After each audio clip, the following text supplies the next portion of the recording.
আঞ্চলিক দুই প্রতিদ্বন্দ্বী ইরান ও ইসরায়েলের মাঝে টানা চতুর্থ দিনের মতো হামলা পাল্টা হামলা চলছে। ইরানের পারমাণবিক ও সামরিক স্থাপনায় শুক্রবার ইসরায়েলের হামলার মাধ্যমে শুরু হয় এই সংঘাত। মধ্যপ্রাচ্যের চরম উত্তেজনা তৈরি করেছে এই সংঘাতে। সংঘাতে বিশ্বের পরাশক্তি দেশগুলো জড়িয়ে যাওয়ার সম্ভাবনা তৈরি হয়েছে। ইসরায়েলের বিমান বাহিনী, আইডিএফ গোলাবর্ষণ এবং ক্ষেপণাস্ত্র ড্রোন হামলায় ইরানে গত 5 দিনে নিহত হয়েছেন অন্তত 585 জন এবং আহত হয়েছেন আরও 1326 জন। ওয়াশিংটন ভিত্তিক মানবাধিকার সংস্থা হিউম্যান রাইটস অ্যাক্টিভিস্ট বুধবার এ তথ্য জানিয়েছে। এদিকে ইসরায়েলের আকাশসীমা পূর্ণ নিয়ন্ত্রণ বর্তমানে তেহরানের হাতে বলে দাবি করেছেন ইরানের সামরিক বাহিনীর অভিজাত শাখা কর্নেল ইমান তাজিক। সম্প্রতি ইসরায়েলেও ইরানের আকাশসীমা প্রসঙ্গে একই দাবি করেছে।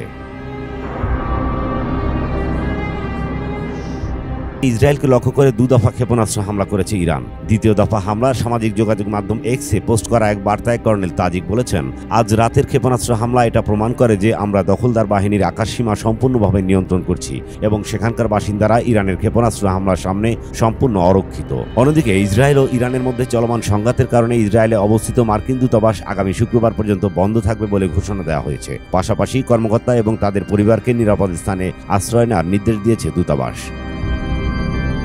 এক বিবৃতিতে মার্কিন দূতাবাস জানিয়েছে, বর্তমান পরিস্থিতি এবং ইসরায়েল ও ইরানের মধ্যে চলমান সংঘাতের ফলে পরবর্তী নির্দেশ না দেওয়া পর্যন্ত সরকারি সব মার্কিন কর্মকর্তা এবং তাদের পরিবারের সদস্যরা তাদের বাসস্থানের ভেতরে এবং কাছাকাছি স্থানে আশ্রয় নেবেন।